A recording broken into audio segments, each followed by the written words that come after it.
I'm gonna save my rolls for the game. See, just see how it goes. You know, I'll DM trust my dice. I do not My have dice enough are good. dice to jail any of them.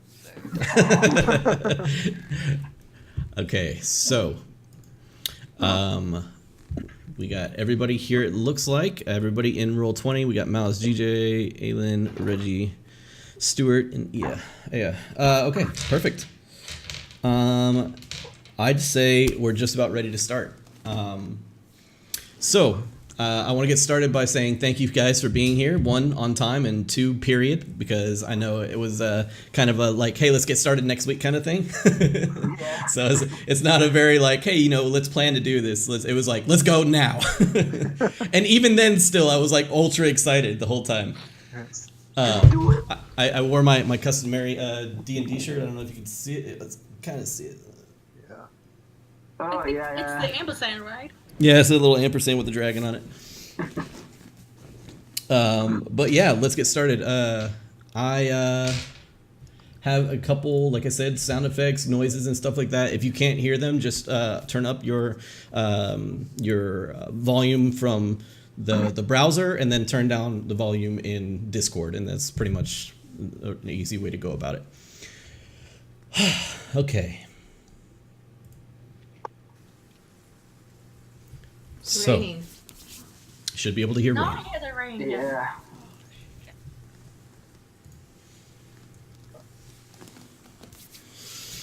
Okay. Everybody, welcome to Waterdeep. It is a rainy day today as we lay an NPC to rest. Let us come up with said NPC. We're going to go through a few things that are going to help set up the character. We can either all agree on them, or we can each come up with an individual question. How would you guys like to do this? Would you guys like to all come up with something, or each person gets a question and it keeps going down the line? Is the NPC old? Yes or no? It's up to the group. That'll be one of the questions. Mm-hmm. So do you want to just one by one, and then we'll go down the line? Yeah, okay. Okay. So we'll just go from what my PC sees. So Aya, what race is this NPC? Human. All right, human. What is this NPC's gender? And this one goes out to Reggie. Female. Female. GJ, Yeah. how old is this NPC?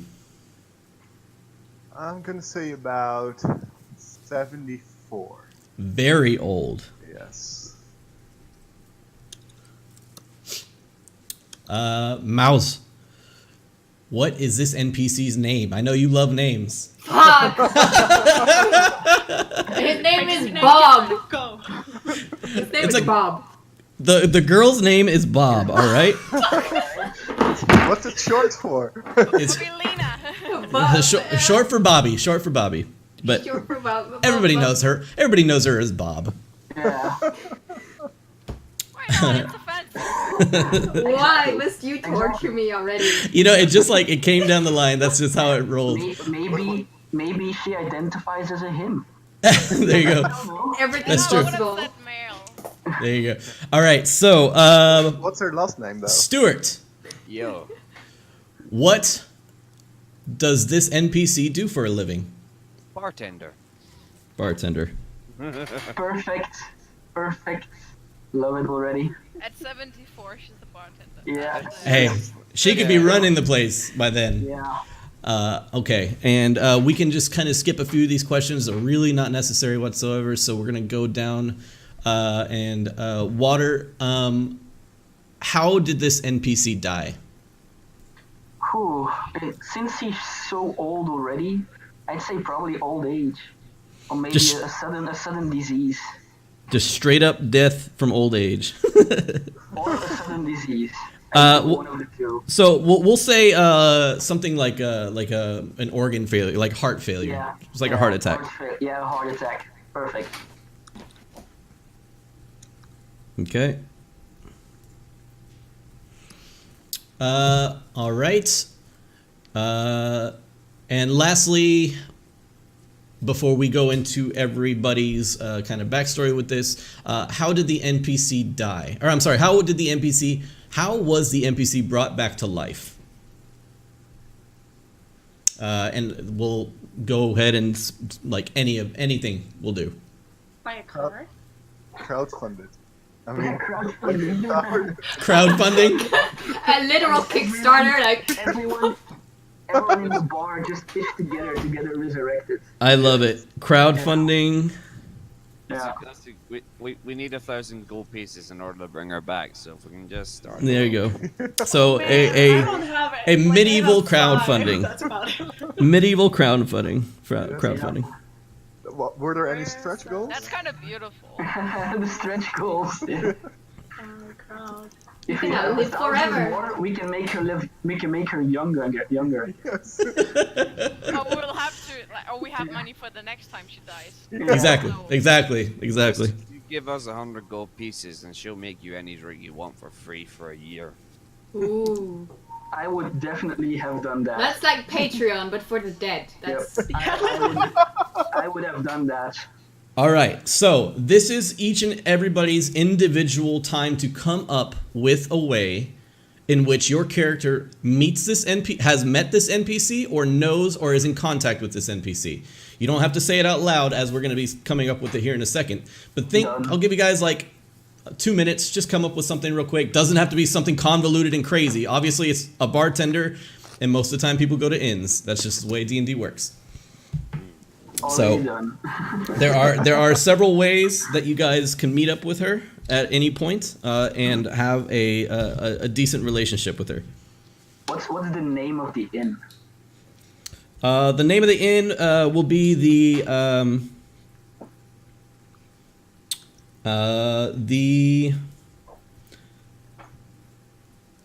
Lucky Swinefoot. Perfect.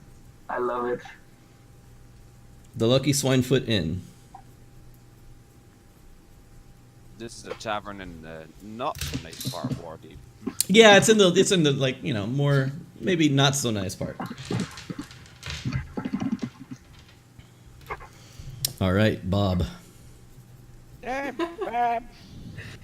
Blobby.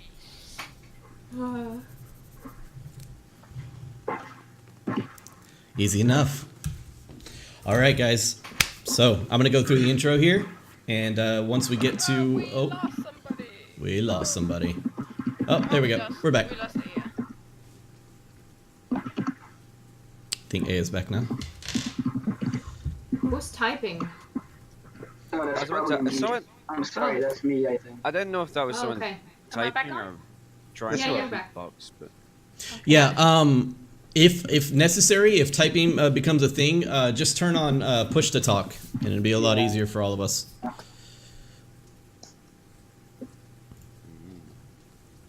All right. Hey, you back? I think so. Okay, perfect. So, let's go through the intro now. It's a rainy day in Waterdeep as Bob is laid to rest. Thunder can be heard rumbling off in the distance. Death came quickly for Bob. One day, she began to simply waste away. No cleric or paladin could stop whatever it was from taking your friend. Just as the healers of Faerun couldn't stop the dreaded affliction from taking any who died in the past. Strangely, you've seen many people pass these last 10 days, but this one strikes your heart the most. You look around you, and you see that you're surrounded by a small gathering of people, all intent on saying goodbye. A large angelic shrine stands looming over you, as if reminding you of your own mortality. Your roll 20 should have changed. Ooh, it did. it has. Zoom out now. The cleric in charge of the proceedings finishes his prayer from his holy book. He closes the now soggy pages and looks up. Is there anyone here who would like to say a few words or share in a memory? As he looks out into the crowd. kind of look around the. I'll give Aiden a nudge. Go on. Yeah. I'd be like, well, alright, I guess I'll say something. Yes, come forward, my son. Yes. Well, hello, everyone. It's a big loss that we've lost our good friend Bob here. Quite a pity. You know, she was the first bartender I actually gotten drunk at, so it's quite sad. I've spent a lot of time here. Well, you will be sorely missed, Bob. Sorely missed. And I just grab out of my bag, like a bottle of my favorite drink I always got at her bar, Okay. and I just toss it in the grave. Not really thinking about it, but I just toss it in, and I'm like, oh, well, Look, I like to think your character is still drunk at this point. Like, it's You it's the thought that counts, I guess. you hear a bit of a gasp come from like the solid group, but nothing in general. You do hear a solid like two people kind of. Yes.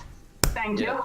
Thank I sort you. of- I guess. I kind of. I walk back over to the rest. I'm just gonna nudge his arm very quickly. Yeah. The guy who's speaking, hello. and I just sort of,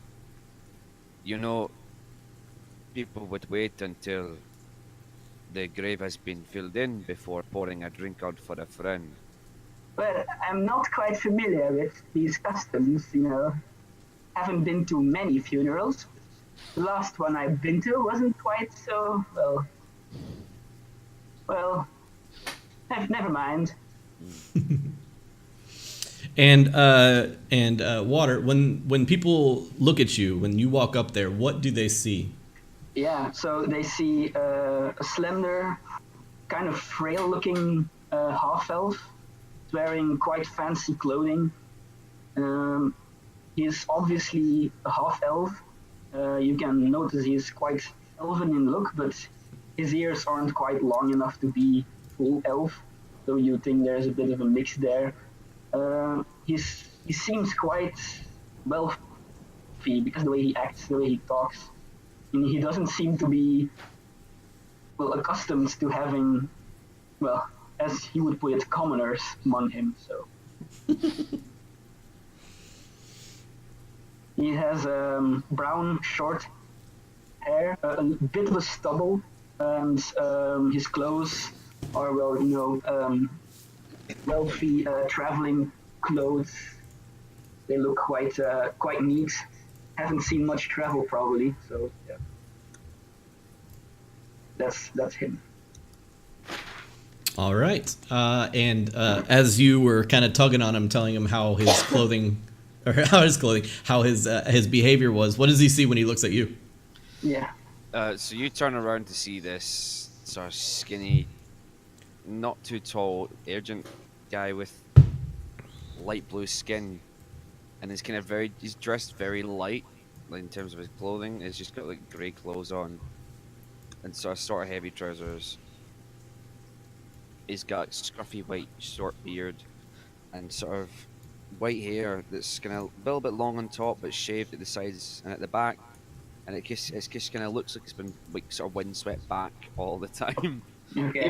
Even in the wind, even in the rain as well, it just looks like he still looks like, oh, there's a bit of wind blowing through it, and you can't help but notice the big ass great axe hanging off his back. I lean in and I go, say, friend, normally, customarily, I'd say you have to wear black at funerals, so kind of saw some in the crowd right now. I honor people in my own way, as I always have. Very well. And I turn to Cal and I go like, strange one, this one. The priest kind of walks back up and says, "Is there any final words before we lay her to rest?" And he looks over you at Aya. I will just squeeze the arm of my companion and walk forward and say, the broken girl, I hope he takes care of you.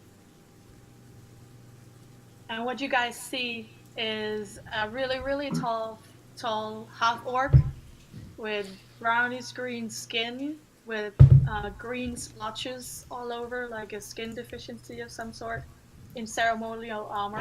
Not very fancy or anything, just from a church. And there's a symbol around her neck, which is two hands praying with a red ribbon around it. Right. As you step down, you can see. You wanted to say something? Oh, I just wanted to. Of course. And right next to Ada, you. Oh wait, just you continue. I'll get it back. Okay. So the priest kind of walks back up and he actually kind of motions for one of the helpers to kind of come over and reach into the casket area and like pull out the drink that you had dropped in there. And he kind of skitters away and he goes, "It's okay. We'll save it for her for later and put it next to her grave. As for everybody else, I really thank you all for showing up. Is there any final words? I believe one of you may be raising your hand over there. Yes, you in the back." Yeah. A pigeon lands on my shoulder, and I look at it and I give a heavy sigh and walk forward. "Please, my dear." And you can see he kind of like moves out of where he was standing. He has like a little hill with a broken stone tablet that he's basically standing on. I motion the pigeon forward and I say, I didn't know Bob much personally. She always came by to get bread, but I've never talked to her. But the pigeons are sad. They miss her. They miss her bread givings, and they always had kind words about her, and they want to say goodbye. Yeah, they don't. Yeah, so I. And you Goodbye, notice, Bob. as she's saying this, you notice like 2 or 3 more pigeons kind of land on the statue that's holding its hands kind of up in the air. 2 or 3 more pigeons land on top of it as she's speaking. Goodbye, Bob, and thank you for being kind to the pigeons. The pigeons I begin. I hope they're pigeons where you are now. No meta pigeons, though. No meta pigeon. Actual pigeons. Actual pigeons. And I step back down and go next to you. Okay. Well, thank you, dearie. Watch your step. As you step down, he kind of steps back up and begins to motion over for everybody to start covering the grave in different shovels of dirt. Each person kind of getting their own shovel to kind of say their own goodbye. And you notice that the crowds start dispersing a little bit. As they're dispersing, the people that gave like a eulogy or something of a memory and everything like that, go ahead and take inspiration for today's game. Nice. And how do I do it? You just note, annotate anywhere you'd like. Just note that you can either have advantage on a roll, on any single roll that you want to make. You have advantage on it, or you can add a D8 to your roll. That's how we're going to do our. And if I press DM the inspiration inspiration. thing on my character sheet, does that count as a thing? As a reminder? I don't know specifically how it's set up. I would just tell me what you want to do. It just made a swirly thing. I'm guessing that counts as 1. I have no idea. I would just suggest rolling the dice twice, and then or just pushing the little advantage button and then rolling the dice. You can see on your character sheet there's advantage, normal, and then disadvantage. Click that button and then click whatever you need to click to correspond the two. All right. So as they begin kind of shuttering off to wherever they needed to go for the day, a figure begins to walk up from the back of the crowd. As you guys are all kind of gathered up towards the front, they begin moving up towards you. There is two figures. One figure you see is a quite slender female sun elf, so light skin, older but still spry, and she's dressed in like noble attire, kind of very noble attire that has like fine jewelry and everything adorning her. As a matter of fact, this is what you see right here. This will be Romalia. You guys should all have them inside your books now. Very interesting. Of course, that's what So- you would say. She approaches you, and behind her, though, is a almost not necessarily hunched over, but you can see definitely not standing straight up. You do see a more mysterious, draped in heavy black cloak woman, and she's wearing a silver mask that covers most of her face. And this is what you see behind her. So approaching you towards the group, she gathers amongst you all, and Mouse, you see her as she motions over towards you as you kind of were off apart from the group a little bit. She kind of motions you over a little bit. She kind of begins to look over you and over the crowd, not necessarily speaking to one individual person. She looks at you and she says, "Hello. My name is Romalia Haventree, and this here is my associate, Sindra Sylvain. Many of you are not here by chance. You see, I lead a rather large group of harpers. With the help of scrying spells, we have reason to believe that the death curse is a similar magic as to that a lich uses to feed the souls to a phylactery." She kind of looks around at you, just kind of gather your reactions to this situation. I have no reaction except confusion. Stone face. I'm just looking real intensely at her, trying to be like, I keep my distance, but I listen. Okay. She again looks over the whole group of you guys, and she states, "We've just recently learned the location of a specific lich named Zaldara Cordris, the Duchess of Rot, and her location. I know a lot of this must be much to take in, but we are in need." sounds to me like you need some professionals. I can recommend a few. Well, it's a good thing you say that, because we're planning an assault on her tower with the intent on tracking the possible source of this curse. We know the location of this particular lich's phylactery. Is she the one that's good luck with that. responsible for all the deaths? We know not. We just know that it is lich inspired in some way. It would be a beautiful way to mourn, I suppose, to do something back for Bobby. She was a good woman. She served many in her days. She was very selfless in her acts. And you see the woman behind her kind of step up a little bit, and from behind her she says, in a raspy voice, "There is a chance the deceased soul and countless others can be saved. If you act quickly, we might even be able to bring them back to life. And you can save those still living with the curse as well." She kind of and steps back. I sort of step forward, then look at her and say, "I understand that you're in a very dire situation, but I have to say I'm not too impressed with your recruiting tactics. Why would you come to a funeral?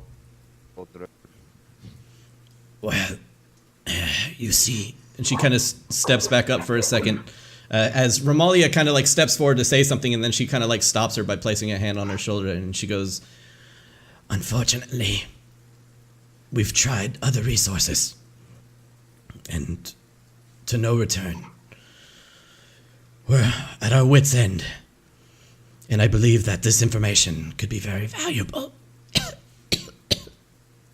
And you see, as she's speaking, she covers her mouth, and when she covers her mouth, the cloth that was kind of covering her hand slips down a little bit, and the skin on her hand looks like almost cracked, like very, very, very dry skin.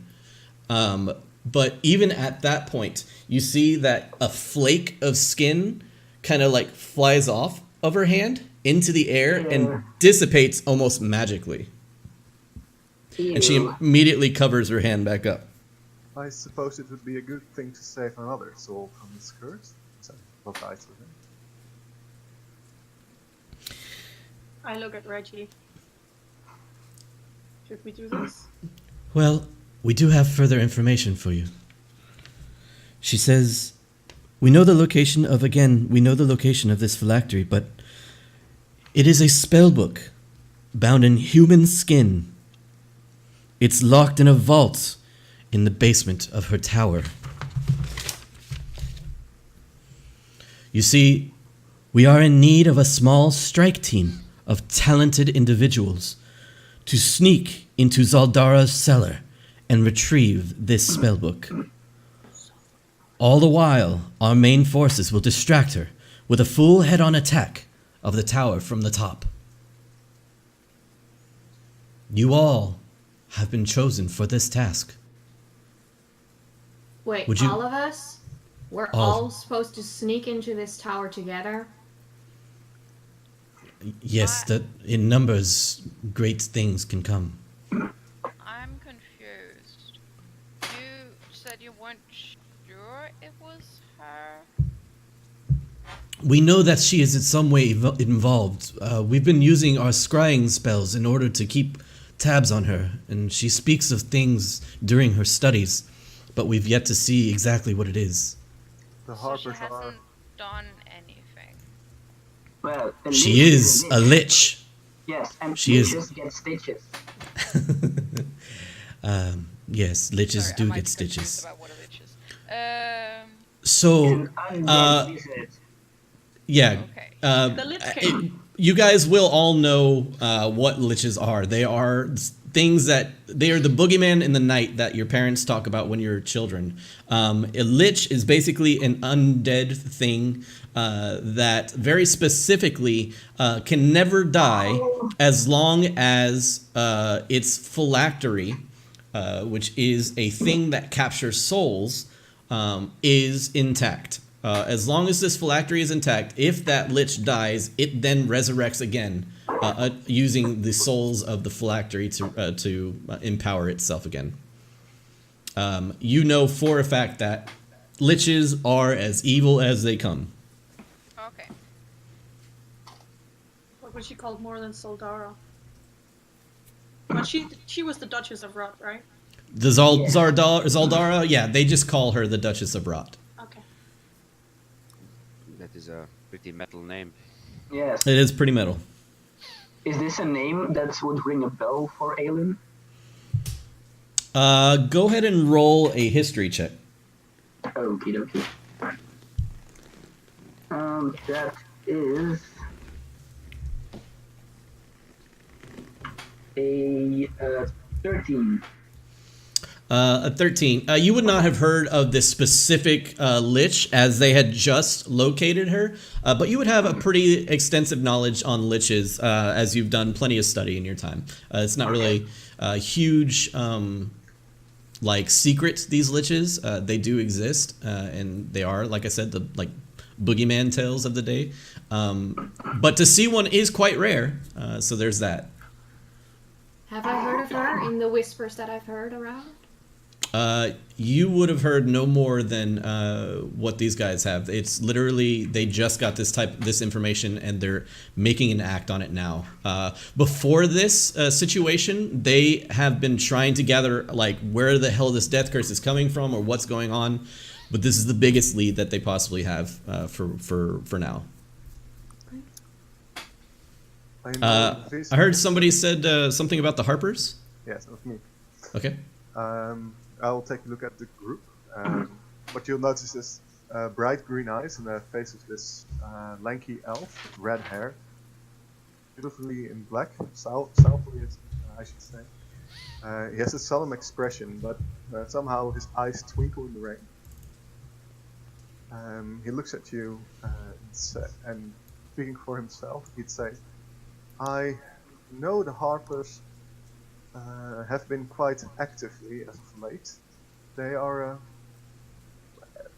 let's say, adventurous bunch who recruit the very best and brightest to do good that many of us aren't in a position to do. For me, helping them out, at least for this, would be an honor I'd gladly accept. And Well, I cannot let you go alone. she looks over at Mouse. We haven't introduced ourselves quite yet, so she looks over at Mouse and she says, "I know, being who you are, it might not interest you to help in situations like this, but the Harpers themselves, we are a group of individuals who basically set out to ensure that those in power do not become overpowered. They do not step over their boundaries. That is our duty. We do infiltrate the same way you do. And we do ask for your assistance in this." What would be the reward? Well, we are willing to offer a 500 gold piece reward once completion of the job is done. Per person? No, not. It's we have 500 gold set aside for the strike team. But I will be also willing to offer a potion of healing to each and every individual of this group. You Seems might want to adequate. offer. And she kind of opens her royal like pullover kind of thing, and she pulls it aside, and you can see inside are just 6 small vials of red liquid. I think it's more helpful to have those potions before we go out. Right, of course. Instead of They're yours giving them as soon as you agree. What is the job exactly? Your job is to infiltrate this cellar. This evil cellar. Infiltrate it. Retrieve the phylactery.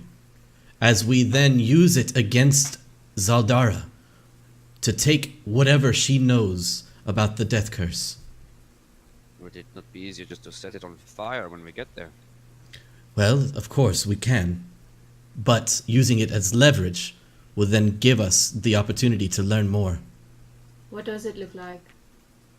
It's a small tome booked in human skin. Not to my taste, but sure. Not to many. Interesting.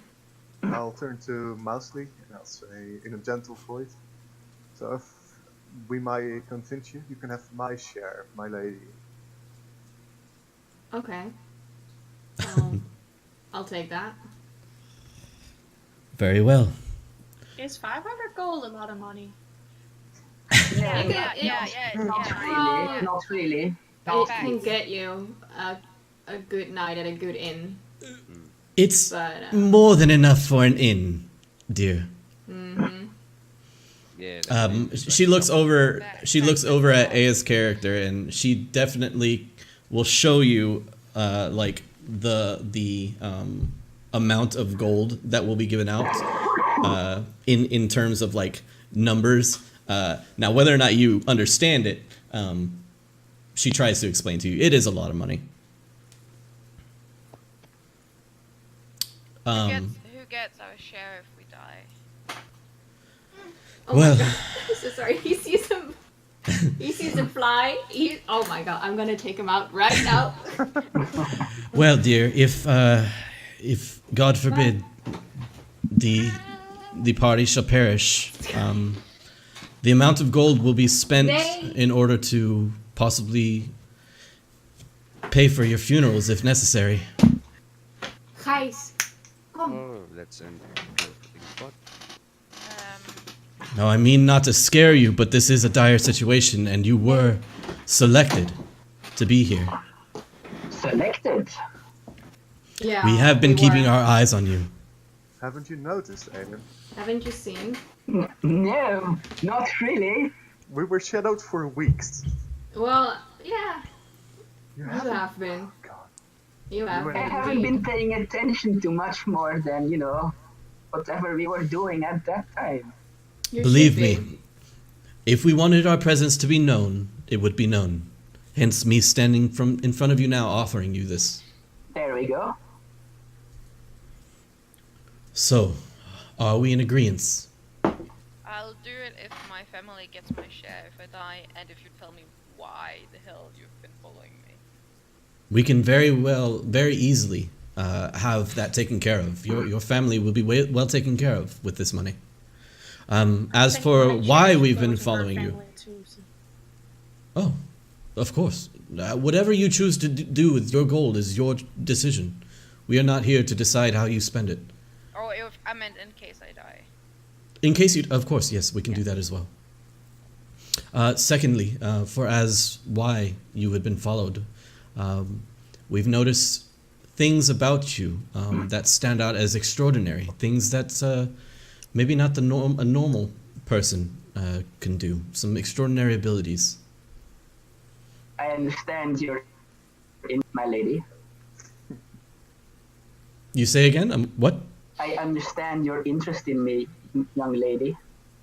Oh, Arcane talent is quite something to behold. Yes, exactly. yes, and to every one of you, you all have extraordinary talents. But I truly wish to find out what is going on, and as I said, we can all put forth our effort to possibly help save Bob in the end.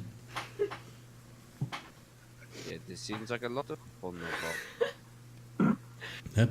Bob was well known around the town. She, Yes. being a bartender, she was very very charismatic and loving. Well, they did crowdfund her funeral. So Yes. people care. On top of that, her name was everywhere around the boards. We saw that she was posted up at every board. There was town criers calling out for her, and Everyone, and I just put my hands in the middle, and I just say, for Bob. Yes? I My don't hand touch goes him. I'm not doing that. Hey! For Bob, It's a sign of mutual agreement to this endeavor gold. we are departing on. For Bob. I have plenty of gold for Bob. you actually see Romalia kind of put her hand out and say, "For Bob." Haha, excellent. For Bob. It's okay. And then Romalia pulls away and she goes, "Honestly, a verbal affirmation will be suitable for now." Yeah, I don't know you well enough to start holding hands. It shows the input we are giving each other, It takes time to get to know one another, and I understand this is the first time that you've gathered. But maybe I with assume- time. I assume everyone here knows me. I mean, do. Do I? possibly. Not really. Oh, Would I know who he is? Would you know who he is? Go ahead and roll a history check with disadvantage. Okay. History check with disadvantage. Damn. Oh god, one of them was a natural 20. What's the disadvantage? Yeah, but the other one was an 11 plus history. 14. That's not bad, actually. Yeah, I would say that you've maybe heard the name, his last name before. You would know of his father more than you would know of him, though. What was his last name again? I know. His last name, that is Jones. Yeah, Jones, Jones. Okay. Yeah. Who is his father? Thank you. It is Thomas Leopold Jones. His father, yeah. Thomas Leopold Jones is his father's name. And what did he do? He's an With a 13, you know his name. You know he's important, and you know his name. 14 though, no. Oh, 14, yeah. 14. He wasn't okay. He's an important. Cool. Yeah, Okay. yeah. Word didn't get around too much where you're at, so. Yeah, I've got +0 to a history. I didn't roll for shit. Mouse, you know a lot about his dad. I sure do. Okay. So, Romalia kind of looks around the group. And she kind of sighs a sigh of relief as she's, was able to influence you all to accept. She takes her coat, opens it up, and kind of hands out individually a healing potion to every person. So you guys all have a regular healing potion, which is a 1d4 Is that plus 4, I believe. 1d4 plus 4. Is that the standard from the book or one that you homemade? No, it's standard. I just can't remember what it was. Potion of healing 2d4. 2d4. 2d4 plus 2 hit. There it is. And how do I put it in my inventory? You could just add just one healing potion, and then that way you just remember that you have it. Just put it in your inventory. So 2d4 is that my equipment? Yes, equipment. 2d4 plus what? 2. Okay, two. got it.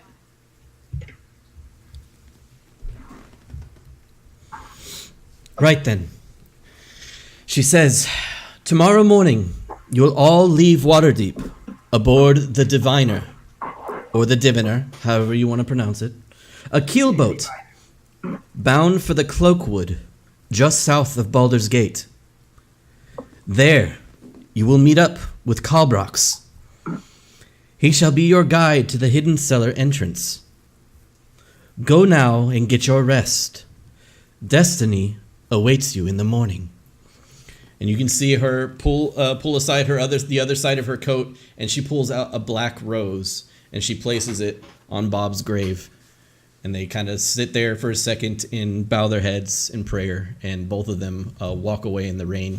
She kind of pulls over her hood and then puts it up over her head and walks away in the rain. You do have the rest of the day to get to know each other or prepare for the journey. As for preparing for the journey, that should have been done with just like the gathering of supplies and stuff like that in the session 0. But if you want to get to know each other, names, all that stuff, you're more than free to do that now before we go to kind of just skip to where we're in the morning. I just go over to Cal and I bump him with my elbow and I say, "What a girl, huh? Oh my." The masked one. Quite something. No, yes. not the masked one. Can't see the thing. What is wrong with you? Many things. Beauty is only skin deep, you know. Well, maybe. So, as you all know, my name is Aylin Jones. Alien. Yes, it is my name, Aylin Jones. A pleasure to meet all of you. Pleasure. I will probably forget your name in about... Sorry, what was your name again? Aylin Jones. It is... Shall we all go and get something to drink and talk about this adventure, or are you all just heading off? I could go for a drink. Perfect. Yes. One let us down, go for the Cal, your drink. game? Rich boys pay. As What long as time you're is paying. it? I'll pay, sure. Okay, I'm definitely up for a drink then. I don't have a lot of money. Reggie? Oh yeah, I was just asking what time of day is it? I would say it's getting late. It's probably about 6 or 7 o'clock at night. Should we go with them? Yeah, sure. We can swing by the bakery and get some of the leftover cakes. Yeah, let's do that. That sounds like a If good there's any idea. left. Cake. Yeah. Do you guys want cake? I Um, won't say no. No, I'm I wouldn't good. say no either. I'm good. You good? Wow. Mm. It's okay. If we swing by my parents' bakery, we can get some of the leftover cakes that they can't cook tomorrow. You got Oh, it? we could go by and then just meet up at the Swinefoot Yeah. Inn. Yeah, sure. Okay, so you all take a moment to gather your wits and say your final goodbyes to Bob before stepping outside of the graveyard and making your way towards the bakery. Where are they going? What do they see when they arrive? Oh shit. I don't know. Was there a name that we came up with for the bakery? No, we didn't. We probably should have done that. All right, it is called You Got Buns, hun. No, it's not. It's the Dragonfly Bakery. The Dragonfly Bakery. All right. I'm gonna be honest, the first name was better. It's next Sorry, it's level. a family bakery, okay? It cannot call that. All Of right. course you can. All right, the family bakery named Dragonfly Bakery. All right, and so yeah, you guys can go there, and you're more than welcome to grab whatever you need. Yeah, I'll open the door and go to where the leftovers are and see if there's and take the cakes. Just Sure. the cakes. Does anybody want anything else other than cake? There's bread too. Whatever you want to bring along. Okay. You see your sister there. She's like putting away that day's stock and kind of like getting ready to throw out anything that was old. Oh, Emma, is there any cakes left? Yes, of course. It's Yay. right there. Oh, thank you. Also, I might be gone for a few days, a week maybe. Oh, really? I'll write if I'm gone any longer. I'm gonna find some money. Well, that's good. Ever since you've lost your position at the city Yeah. guard, I was wondering how you were going to make up for that. I'm gonna be fine. If not, I'll just come back and serve bread again or something. I'll take good care of her, Emma. It's gonna be fine. Believe me, I trust you, Bex. Her more than me? No, I trust you to take care of her. Yeah. Anyways, Will you tell mom and dad? of course I will. I'll write if I'm gone. I'm sure they'll be worried for a little bit, but if I know anything about you, you'll be fine on your own.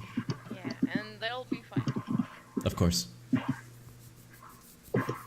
See you in a week. Okay, goodbye. And she kind of hands you over like this large pan just full of like different types of breads and cake. Thank you. Yeah, I guess we'll go then. Okay. She walks back out. She has all this cake in her hands and bread, and you guys begin your way aft to the Lucky Swinefoot Inn, which is the tavern that you would say you don't normally go to on this occasion. You are going to go to just because of Bob. You would like to, pay your respects. I go straight to my favorite booth.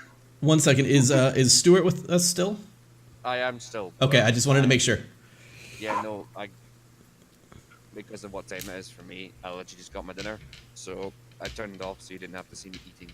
No problem. Okay. Yeah, you make your way to the Lucky Swinefoot Inn.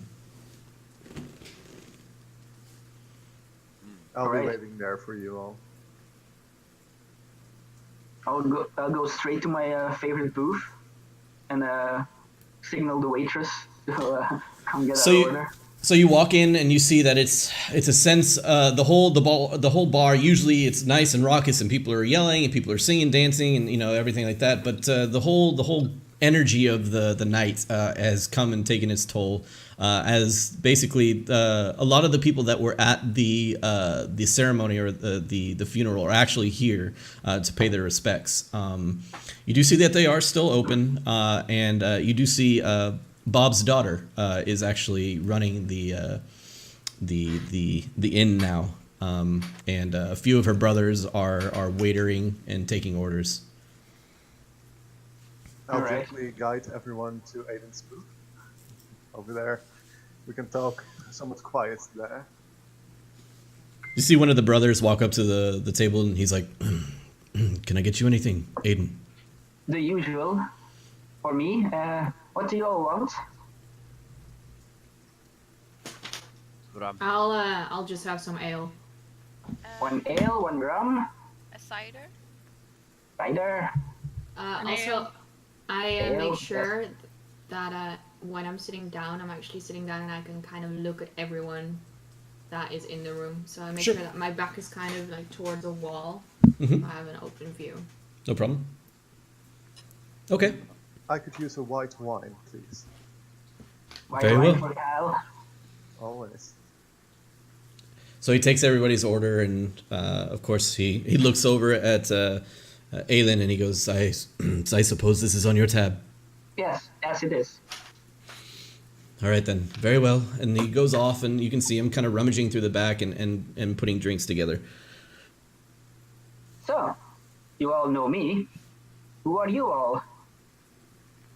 You keep saying that. I Like, don't know It you. is. well, yeah. Just, Oh, we all I know you. heard your father's name before, but Yes.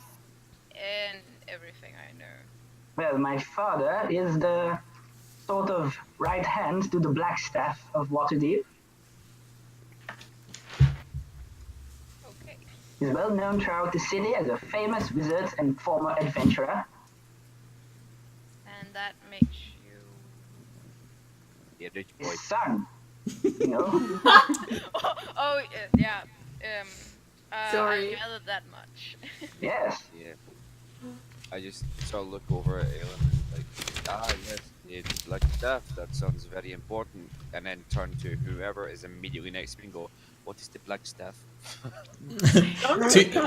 To your right is Bax, and Bax, you have no fucking clue who that is. Does it then just go around like the table? My Wearing, like- dad, I don't do the same as my dad, so what do you do? Would I have heard of the Black Staff before? Yeah, absolutely. It's like the main governing area thing that the Waterdeep basically runs from. Okay, then I would know what that. Well, I'm like my father, I became a wizard. I'm practiced in the arcane arts. You became a lizard? A wizard. No. As you- Larry, I have Larry, and I just popped out. As you say that, what else? You're a lizard? And he goes, no, but as a matter of fact, poof, and up pops a brown, basically brownish red large gecko lizard. But you see something peculiar about this said lizard. Yes. This is Larry, the lizard's wizard, and he has a tiny little wizard head on him. He My looks hand at you. He immediately looks at goes you. out, just- Yeah, he looks at you, and the eyes kind of like go different directions for a second, and then like. Good one, Larry. She holds out her hand, and Larry kind of looks at you, and then looks back at her. I'll let him go over. I'll send him over. So he just kind of he does the little up your arm. Hey, how are you? Are you good? Well, it doesn't really speak. Oh, you sure? Yes. Yes, he speaks to me, but not to everyone else. Does it feel like a normal animal? Go ahead and roll an Arcana check. Arcana. It speaks to you. Yes, That is I can very, speak to him. that is very interesting, crazy man. Yeah. Same to you, Blue Man. Wait. That doesn't sound strange at all. Actually. What? Yeah. I got 15. 15. You could determine that this does not feel like a normal animal whatsoever. It like popped into existence like right in front of you, That might be. and this is definitely a different form of beast that you're used to. Okay. So as you guys are sitting there, the barman comes back up to you and starts handing out the drinks and giving them to everybody. Perfect. You see, he brings Aelin like a tall, really fancy colored drink with an umbrella in it. I just look at that like. He even pulls out a little lime from his pocket and like spritzes the lime over the top of it and then puts it back in his pocket. Everyone else Thank is sort of you. like solemnly kind of mourning, and you're just like, okay, strawberry daiquiri, please. I have the same reaction as Mouse. This is like, oh god, this again. Just looking him up and down and just looking at his drink, and I'm just like, oh, okay, yeah. Okay, this guy's for real, right? Yeah. All right. Well, if you don't mind, we can get through with introductions a little bit later or throughout the story. We can kind of just speed this along so we can get going. There Sure. is one more thing I want to do Absolutely. very quickly, and looking around, because obviously Aelin's gonna offer to buy drinks, Mm-hmm. and I'm sensing the fact that he is quite a rich guy, and I'm looking around and I'm like, man, this place has kind of gone to shit with that pub here. Everyone is kind of depressed. I've got to go down way to. I have an idea, and I'll get up from the berth and sort of. Okay. walk over to the You bar. even see like a table of like 4 like halflings that are all just kind of sitting there, each one of them kind of looking even more glum than the next and just holding up their glasses, and then like one of them says to Bob, and then they all kind of clink to each other saying they say to Bob. Quite, is it busy? Obviously, a lot of the people from the funeral came back, so is it quite busy? Yeah, I would say there's about probably 15, maybe 20 people. I'll go to the bar, sort of stand at the bar, turn around and go. Well, we all look pretty fucking miserable right now, don't we? You hear one person, "Aye!" Tell you what, I don't think Bob would like us to be like this. Tell you what, the first time I ever met Bob, she slapped me in the face and then she laughed. Do you think she's the kind of person who'd be moping around right now? No. She'd be You- wanting us to have a good time. Now, my very, very rich friend here, the Pope, has offered to pay for all your drink. What I say, we get a drink together, we clang together, and we raise a toast to Bob, and we have a very, very great fucking time. You see Bob's daughter kind of pull her head from like where she was sitting, like around the corner, like, what? I just raise my glass and I go, wow! To Bob. The whole area just joins in a large to Bob as they they're like, hell yeah, Bob, what are we doing? Bob would not, she would hate us to be like this. So you actually see the daughter of Bob, who you know as Bill. She short for Billy. She says, no, it's fine. It's on the house tonight, everybody. Thank you, Aelin, for the offer. But it's on the house. And she opens up the keg and starts to pour just like round after round after round. And for the night, everybody, you get pretty well off, if you will. Now, I'm not saying everybody. You guys are welcome to not drink at all. But you have the opportunity to if you'd like. That one ale, I'm nurturing that the whole night. You Yeah, I got was it. gonna say I'm fine with 1 ale. Aelin will be slamming down multiple. I will, however, be paying very close attention to everyone while they're just a bit drunk, and I'm just paying attention to what they're saying and burning out. Sure. Go ahead and roll. Excuse me. Go ahead and roll a perception check. Okay. Oh, her. I mean, Oh, where's the roll? There it is. others could roll, but to An be fair, I 8. think the amount of drinks we An 8. I would say with the amount of noise and the amount of dancing that was going on, probably after everybody kind of got inebriated, your attention kind of got split a lot of times. And even though you were watching intently, there was no, of course, there was no ill intent or anything like that throughout the night. Everybody was pretty jovial, but you didn't see anything out of the ordinary. If it's possible, I would have liked to get a round of introductions done to get everybody's name, because we're going Yes. to be in the same boat. Sure. Oh yeah, that's true. I'd introduce myself as Kalambar of Kalambar House. Can you guys all type your name out, because I'm having the hardest time just hearing Yeah. and Go ahead and type it out in roll 20 so it just pops up. oh yeah, that sounds good. Oh yeah, okay. And you're the one that's giving me your gold, right? Yeah. Gotcha. Hey, I'm paying attention to that. That's good. Minus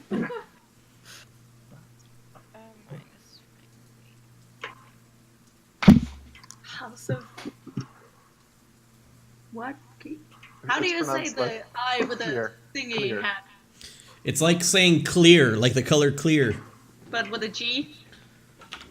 Yes. No, you can just say. No, it's like literally clear. Clear. Okay. Yep. You're getting Cecilia. Oh, Cecilia. All right, so we have Katie Becker, and you know her as the baker's daughter. You have Kalambar Clear, and you know him as the very royal, upstanding type of feller. You have Cecilia, the kind of withdrawn type, who is very kind of different from the rest of the group in terms of her appearance in the story so far. You have Tempest Aldridge, which is the Air Genasi that you see, the bluish-skinned guy with the large hand axes. You have Bax Watkins, which is the larger half-orc female. And I think that was Aileen Jones. Aileen, of course, is the bombastic rich man that everybody knows now. Okay, so you all find your way to sleep for the night, either at your respective homes or at the inn if you don't have any other place to stay. If you needed to stay at the inn, Bill was more than welcome to have you all for the night and with no charge. I would have walked out, found a tree, and fell asleep against a tree. Easy enough. Easy enough. I would have gotten myself a room. No problem. All right.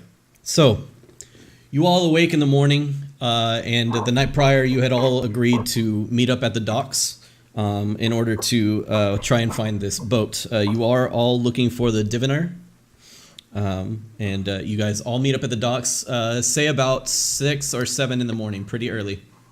Whew. I'm having probably a pretty bad hangover.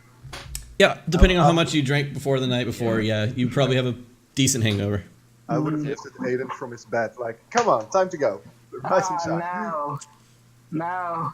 You've had 8 hours to sleep. That's plenty. I No, got I didn't. I had 5 hours to sleep. Still plenty time to move.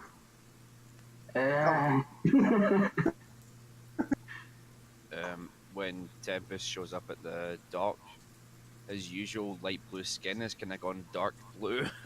Like when he gets a hangover, it's like, it's darker. Love it. All right. No, I should not have taken the keg off of the woman last night. That was a bad call. That keg stand you did was marvelous. So, as you all approach the docks, you do see a couple of docked boats, but as you approach the docks, you do see a ship with, on the siding, you see a label of the diviner. And you see it's not a huge, like, galleon or anything like that. It is a smaller ship, enough to fit all of you, of course, but as you approach, there is only one gangplank that leads to the dock.